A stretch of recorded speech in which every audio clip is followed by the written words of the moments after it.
Adenium के पौधे grow करने के शौकीन है और कुछ पौधों को आपने सीड से ग्रो कर रखा है गर्मी के टाइम पर या रेनी सीजन में, तो अगर पौधे आपके थोड़े से बड़े हो गए हैं तो उन पौधों को आपको इस टाइम पर कुछ काम करने की जरूरत है, जिससे कि आपके पौधे हेल्दी चलते रहें और आने वाले विंटर में आपके पौधे अच्छे से सर्वाइव कर पाएं। हेलो फ्रेंड, मैं सविता ग्रीन गार्डन गुजरात से। अडेनियम एक बहुत ही खूबसूरत फ्लावरिंग प्लांट है जिसमें किसी प्रकार की फ्रेग्रेंस नहीं होती है, लेकिन पौधा बहुत ही सुंदर होता है। गुच्छों में कलियां देता है और गुच्छों में फूल खिलते हैं। कलर बहुत सारे रहते हैं, जो कि अनगिनत कलर रहते हैं। आप अगर कलेक्शन बनाने जाएंगे तो ये कलेक्शन कभी भी खत्म होने वाला नहीं है। बीज से अगर पौधे उगाते हैं तो मोस्टली जो है देसी प्लांट जो रहते हैं वही प्लांट से आपको सीड पॉट मिलते हैं। सीड पॉट से आप पौधे तैयार करते हैं।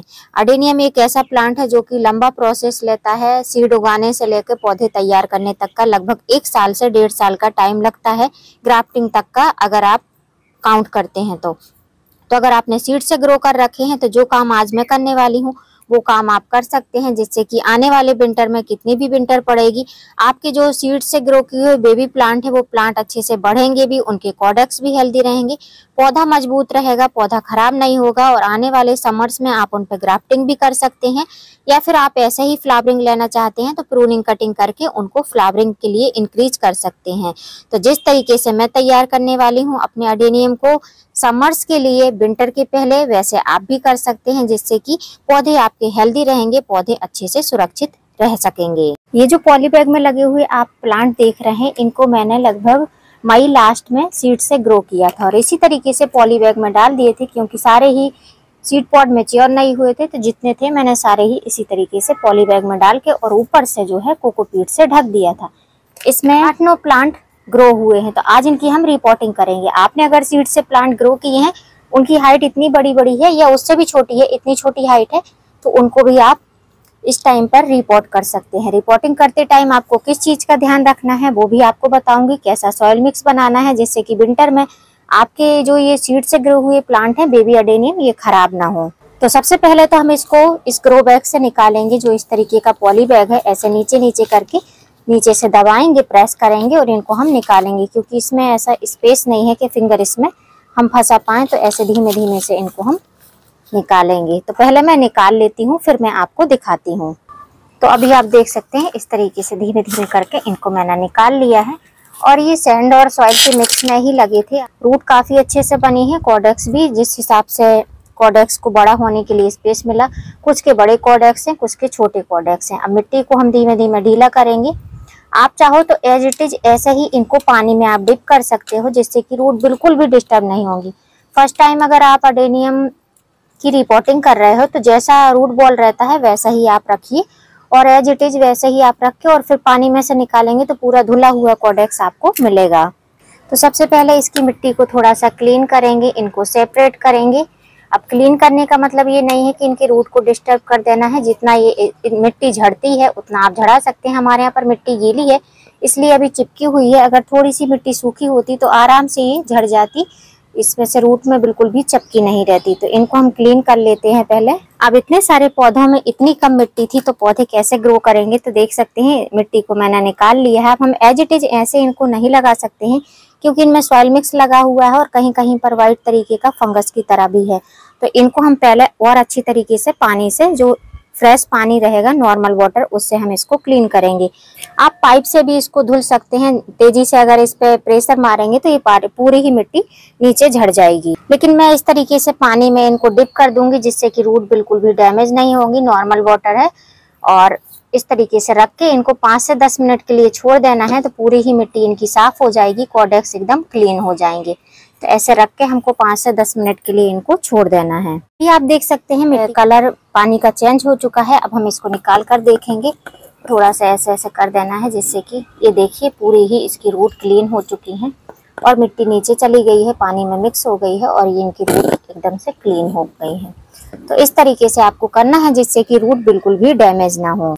अब ये जो पौधे हैं, जो सीड से उगाए गए पौधे हैं, इन पौधों को हमको फंजीसाइड वाले पानी में डिप करके रखना है 5 से 10 मिनट के लिए। ये प्रोसेस इसलिए करना जरूरी है क्योंकि इनकी रूट में मिट्टी के संपर्क में थे, लगातार बारिश हो रही थी। अगर इनमें किसी प्रकार का फंगस अटैक होगा तो वो आसानी से हट जाएगा और पौधे जब हम मिट्टी में लगा देंगे, जो सॉइल मिक्स बनाएंगे, तो उसमें पौधे आसानी से ग्रोथ करेंगे।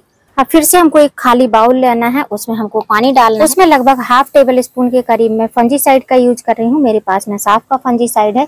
आपके पास में ट्राइकोडर्मा हो या कोई भी दूसरा फंजीसाइड हो उसका आप यूज कर सकते हैं। वाटर सोलेबल रहता है, लेकिन तब भी इसको मैं मिक्स कर दे रही हूँ। इसके बाद में हमको जो हमारे बेबी प्लांट है इनको हमको इसी में डिप करके 5 से 10 मिनट के लिए छोड़ देना है। जब तक ये बेबी प्लांट इसमें डिप होकर रहेंगे 5 से 10 मिनट के लिए, तब तक हम इसके लिए सॉइल प्रिपेयर करेंगे।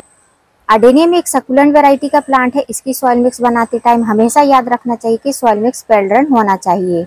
अब वैसे तो मैंने सॉइल मिक्स बना लिया है, लेकिन मैं आपको बता देती हूँ कि मैंने इसमें क्या क्या मिक्स किया। सबसे पहले अडेनियम का सॉइल मिक्स बनाने के लिए हमको यूज करना है कोकोपीट। आपके पास में नहीं है तो आप नर्सरी से परचेज कर सकते हैं या ऑनलाइन ले सकते हैं। ये बाउल है, इस बाउल से मैंने 2 बाउल इसमें कोकोपीट का यूज किया था।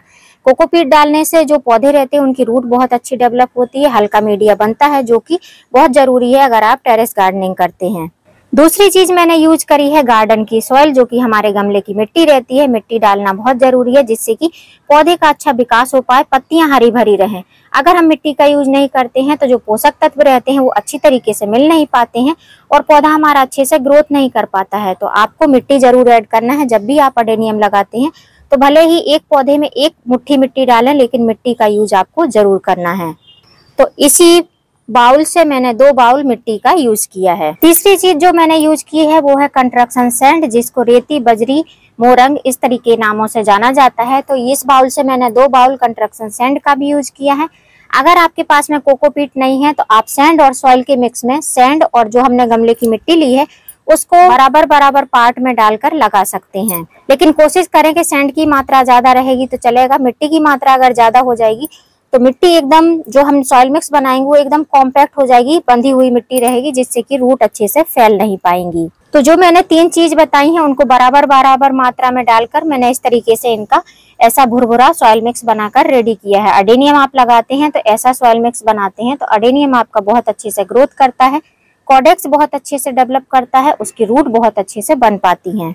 अब मिट्टी हमारी तैयार हो चुकी है।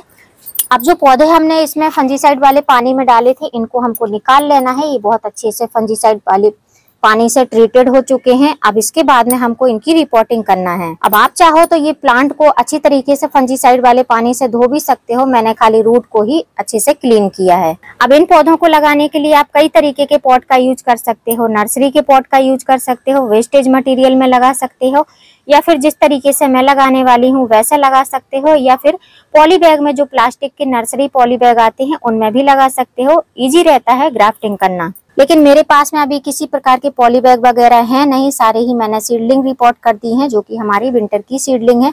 तो इसलिए मैं आज इस पॉट में इन सारे प्लांट को लगाने वाली हूँ। ड्रेनेज होल आप देख सकते हैं, बहुत अच्छे से ड्रेनेज होल बने हुए हैं। अगर आपके गमले में ड्रेनेज होल कम है, छिद्र कम है, तो उनको अच्छे से बना लीजिए जिससे कि एक्स्ट्रा वाटर स्टोर ना हो। एक्स्ट्रा वाटर स्टोर नहीं होगा तो विंटर में आपके पौधे बिल्कुल भी मरेंगे नहीं। ड्रेनेज होल को कवर करने के लिए इस तरीके जो दिए रहते हैं, दिए के छोटे छोटे टुकड़े करके, और इनको आप इस तरीके से छिद्र पर लगा सकते हैं। ड्रेनेज होल कवर करने के बाद में जो हमने सॉइल मिक्स बनाया है इसको हम इसमें फिल कर देंगे।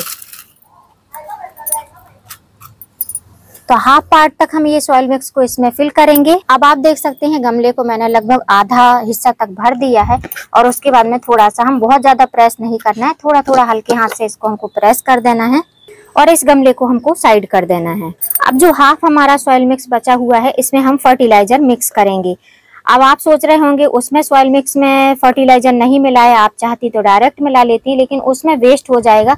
हमारी सीडलिंग छोटी छोटी है जो कि ऊपर ही ऊपर ग्रोथ करेगी, नीचे बहुत ज्यादा डीप में नहीं जाएगी। तो जैसा कि मैं हमेशा बोलती हूँ, अडेनियम के प्लांट को फास्फोरस रिच फर्टिलाइजर बहुत पसंद है, तो मैं यहाँ पर बोन मील का यूज कर रही हूँ। आप जो है सिंगल सुपर फॉस्फेट या फिर जो है डीएपी का यूज कर सकते हैं। जब भी आप अडेनियम लगाते के लिए फर्टिलाइजर देते हैं तो फास्फोरस रिच फर्टिलाइजर देंगे तो छोटे छोटे से अडेनियम जो रहते हैं उनके कॉर्डेक्स काफी अच्छे मोटे मोटे से तैयार होते हैं। दूसरी चीज देने वाली हूँ माइक्रो न्यूट्रिएंट सीविड, जो कि बहुत जरूरी है ओवरऑल ग्रोथ के लिए पौधे की। अगर पौधे की ओवरऑल ग्रोथ चाहिए, पौधे को अच्छा पोषण चाहिए लंबे टाइम तक, तो आप सीविड ग्रेन्यूल्स का यूज कर सकते हैं, या आपके पास में सीविड एक्सट्रैक्ट है उसका भी यूज कर सकते हैं। तो मैंने इतने पौधों के लिए लगभग 1.5 टेबल स्पून के करीब इसमें सीविड ग्रेन्यूल्स का यूज किया है।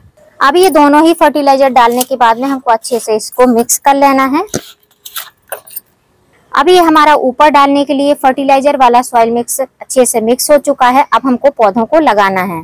हमारे पास में टोटल 9 पौधे हैं जिनको हमको इसी में सेट करना है। तो लगाने के लिए हम ऐसा करेंगे कि इनको साइड साइड से ऐसे ही रखते जाएंगे और सॉइल मिक्स को फिल करते जाएंगे। तो ऐसे इनको रखेंगे, थोड़ा ऊंचा करके, दबा कर नहीं रखना है, ऐसे ऊंचा करके, और बस इसको हमको एज इट इज ऐसे ही रख देना है। इनको लगाया ऐसे ही मैं बाकी की लगा लेती हूँ, फिर मैं आपको दिखाती हूँ।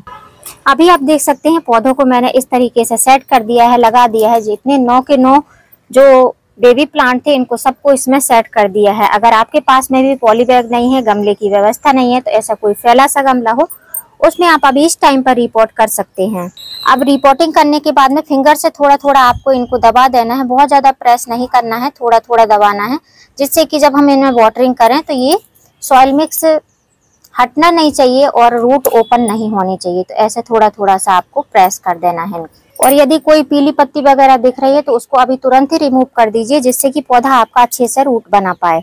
अब जो मैंने सॉइल मिक्स किया है इसमें आप चाहो तो नीम खली का यूज कर सकते हो, या आपके पास में कोई रूटिंग हार्मोन हो या ह्यूमिक एसिड हो उसका आप यूज कर सकते हो। मैंने कुछ भी यूज नहीं किया है, बस ऐसे ही सिंपल वे में लगा दिया है। तब भी मेरी जो ये प्लांट है बहुत अच्छे से ग्रोथ कर जाएंगे। अब इसके बाद में हमको जो पानी देना है वो हम यही जो हमने फंजीसाइड में डिप करके रखी थी ये बेबी प्लांट को, यही वाला पानी हम इसमें देने वाले हैं। तो देने का तरीका ऐसा है कि ऐसे आपको हाथ लगा कर रखना है, हाथ का ढलान जो है पौधे की साइड होना चाहिए, गमले की साइड, और धीमे धीमे से ऐसे आपको पानी देना है।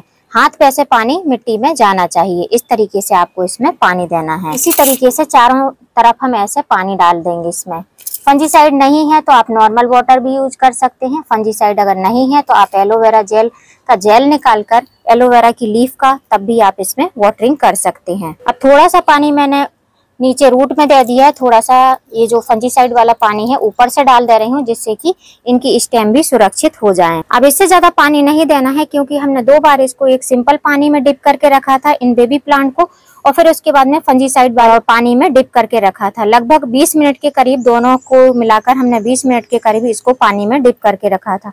तो इसमें जो है काफी अच्छा पानी स्टोर हो गया होगा, और जो हमारी कोकोपीट थी उसमें ऑलरेडी मॉइस्चर था, वो थोड़ी सी गीली थी, तो सॉइल मिक्स हमारा एकदम से ड्राई नहीं था, अच्छा मॉइस्चर उसमें था।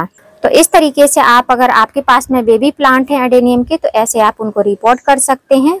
अब रिपोर्टिंग के बाद अगर आप सोच रहे हैं कि इनको हम खुले आसमान के नीचे नहीं शेड में रखें, तो इनको अंधेरी वाली जगह पर नहीं रखना है, ओपन शेड में ही रखना है। जैसे कि टेरेस है, टेरेस का कोई छज्जा है उसके नीचे रख सकते हैं, या बारिश नहीं गिर रही है तो आप ओपन में ही रखिए, पौधे आपके खराब नहीं होंगे। मैं इनको ओपन टेरेस में ही रखने वाली हूँ, क्योंकि हमारे यहाँ पर बारिश नहीं गिर रही है, आज अच्छी धूप निकली हुई है।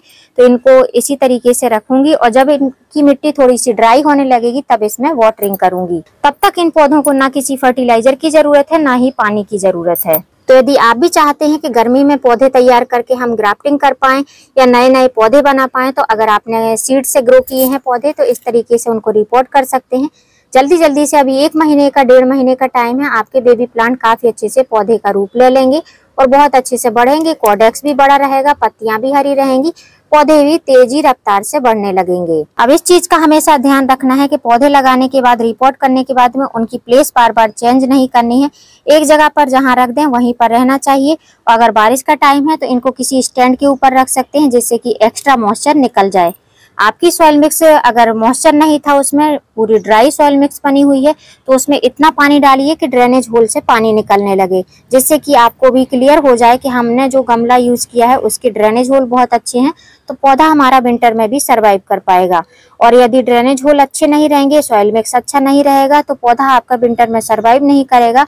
ओवर वाटरिंग और ज्यादा ठंड की वजह से पौधा खराब हो जाएगा, नीचे से रूट रॉट हो जाएगा, नीचे से उसमें गलन की समस्या आ जाएगी। तो इसलिए अगर आप सीडलिंग रिपोर्ट कर रहे हैं तो इसी तरीके का भुरभुरा बेल्डन सॉइल मिक्स बनाएं, और ऐसा गमला यूज करें जो कि फैला हो। और अगर पॉली बैग में लगाते हैं तो पॉली बैग में अच्छे छिद्र होने चाहिए, जिससे कि एक्स्ट्रा वाटर निकल जाए। अब 15 से 20 दिन तक इन पौधे में किसी प्रकार की छेड़खानी नहीं करनी है। 15 से 20 दिन बाद हम इन पौधे को दूसरा न्यूट्रिएंट्स देंगे, जिससे कि इनकी रूट डेवलप होने के साथ साथ इनकी ग्रोथ भी काफी फास्ट हो जाएगी। क्योंकि फ्रेंड्स अभी रेनी सीजन का टाइम है, अगर बारिश गिर जाएगी तो जो हमने फर्टिलाइजर डाले हैं वैसे 15 दिन के हिसाब से डाले हैं, लेकिन अगर बारिश गिर जाएगी तो इनको ज्यादा पानी मिलेगा, पानी के साथ में आधे न्यूट्रिएंट्स बह जाएंगे, जिसके कारण से हमको 15 से 20 दिन में इनको फिर से फर्टिलाइजर देना पड़ेगा। उम्मीद करती हूँ फ्रेंड वीडियो हेल्पफुल रहा होगा। वीडियो यदि अच्छा लगा हो तो वीडियो को लाइक करना, चैनल पे न्यू हो तो चैनल को सब्सक्राइब करना बेल आइकन के साथ। फिर मिलूंगी किसी नई वीडियो में नए टॉपिक के साथ, तब तक के लिए हैप्पी गार्डनिंग।